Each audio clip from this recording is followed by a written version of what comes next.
is going on here? Are you... How could you do this? How could you betray my trust so thoroughly? Are you torturing the prisoner without me?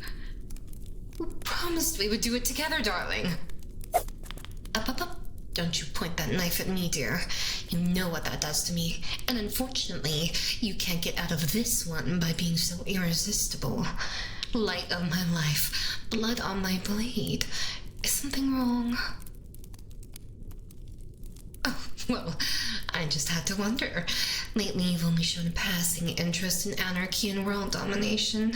You've hardly touched that new demon summoning tome I had expressly stolen from the conservatory. And look at these glass shards embedded into the torso of our dear guest. It's so messy, so uninspired. And that's your favorite part of the torture. Tell me, has something been ailing you? Ugh, boredom. A pain that plagues us all. And not even the good kind. Tell me, my nightshade blossom. My poisonous flower, my sweet, savage viper.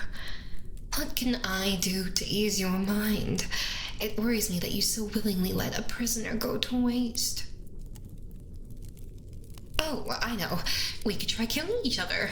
I know how you love that. It'll be just like our wedding night.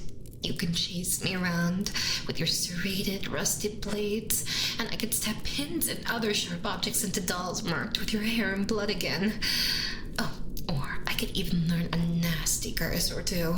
I never tried that before. It was important to spice things up after all. No? Not in the mood. Let's see. We could go into town and spit in the freshly stirred cake batter at the bakery. Maybe sprinkle in some dirt and refuse. Oh, we could have a laugh at those sad, filthy street urchin orphans. Or go pushing around the elderly at nursing homes. Darling, your face is so full of sorrow and anguish. It's delicious. But really, my wicked, wicked love, this isn't like you at all. Where's that burning fire that enchanted me so the first time we met? That intensity that forged your terrifying reputation, solidifying your face as the pinnacle of fear, anchoring itself in the minds of men, stuttering their hearts and melting the icy walls of my own. Oh, wait! That could be fun. A bit of arson has always proved to lift your spirits. No? Well, then at least hand the scalpel over to me. You were thoughtlessly coaxing out the lovely screams of our guest, hardly savoring them at all. Dear, is there the tiniest possibility that perhaps your mood is caused by me? Well, you see, normally I dare not entertain such pathetic thoughts, but do you remember last week when we had the Lynns over for dinner and I had to handle the hysteric wife? She cried and cried over her partner's waning love and wandering eyes. Ruined the taste of the meal, by the way. Tears really oversalted her flesh. Is that the reason why you've been so distant from me lately? Is there another? I will kill them. I'll rip them apart limb from limb, rend sculptures from their flesh, and dedicate odes to you written in their blood. I'll offer up their still beating heart to you on a platter, paint my face in their gore, and lay their bones at your feet, that you may never have to soil your radiance on unworthy ground.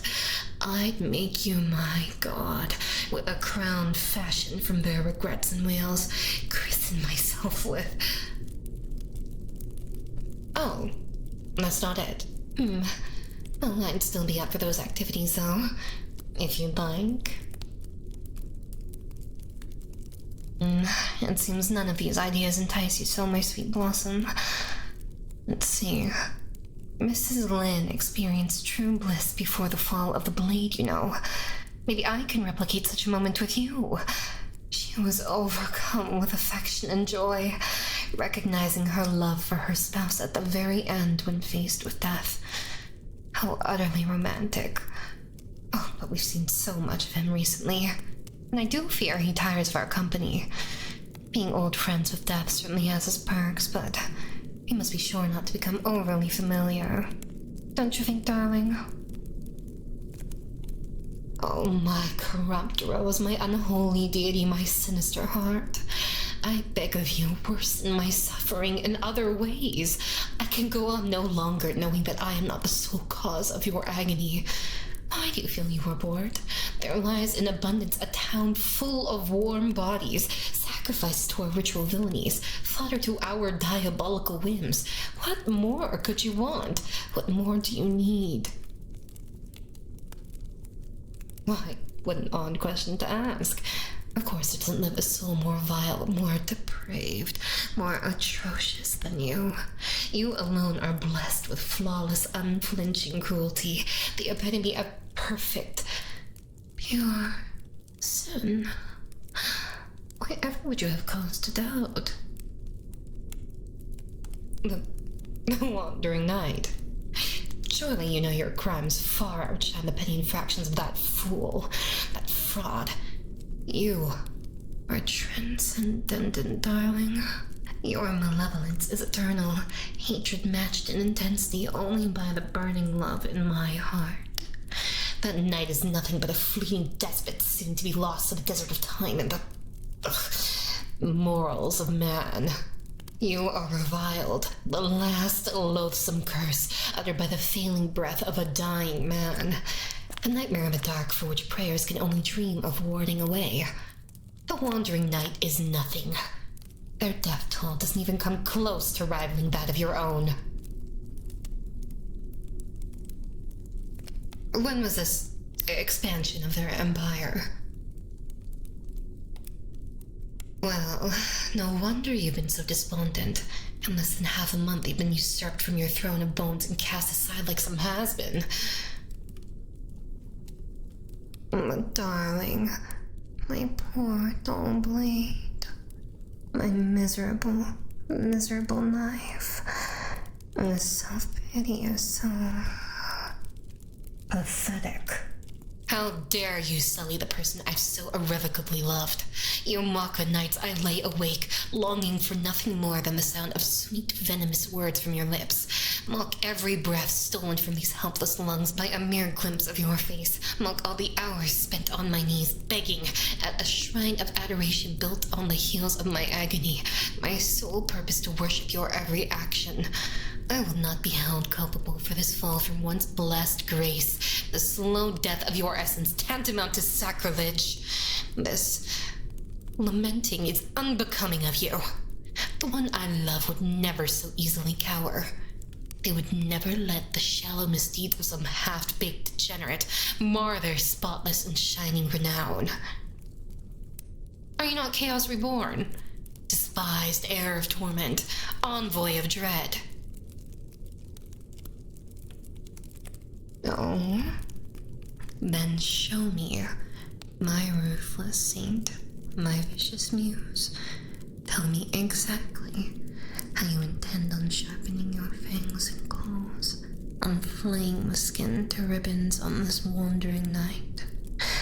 Yes, I do suppose it has been some time since we've wrenched away power from some unworthy charlatan. Since we've stepped on the backs of kingdoms and crushed their livelihoods into sweet despair. It certainly does take time, but what descension into madness and baseness doesn't? Now, my blackened rose, shall we storm the gates of the night's compound, eldritch terrors and man-made horrors in tow? Or shall we take our time, carving away at the empire, piece by piece, bit by bit, until even the cool bite of scavengers of the carrion of their hubris will offer no reprieve? I can think of about 1,000 ways to begin their torture, 1,000 ways to rip free retribution for their transgressions, of which no form of excruciating atonement shall ever forgive, 1,000 ways through which I will surely fall more deeply in love with you, my perfect menace. But I care only for your wishes, your desires. We shall excise this plight from the face of the earth, this affront to true depravity, of which we hold sacred as unassailable truth, and honor through immutable faith. Together, as all things should be done with you and I, my love.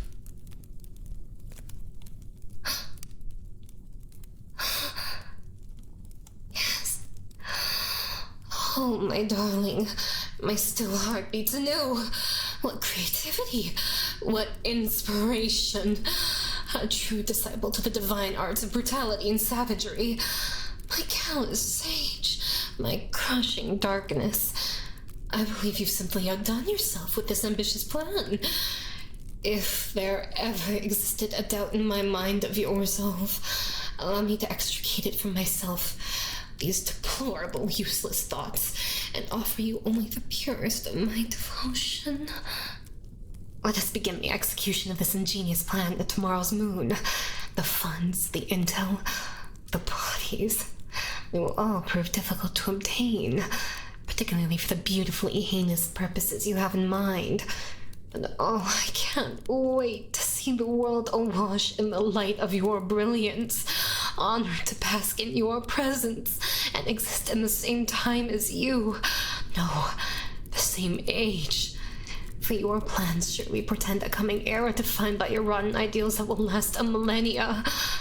Oh, but that can wait until tomorrow. Today will only be a day for torture, blood, prolonged death, and other such romantic pursuits. And I do believe our guest longs for our attention to return to them. How very neglectful. Come, darling, let us continue our dance of pain and bleeding, set to the saccharine tune of bitter sobs and terror-filled gasps. And when we're through, when your weary mind tires of this activity, we will retreat to the blissful, abyssal darkness of sleep, lying in wait to claim our night through soothing nightmares and calming screams. I've already soaked your pillow with the tears of widows and perfumed our chambers with flowers plucked from freshly dug graves, just as you like it. You deserve this, my love, my darling, my tyrant, ruler of all that I am.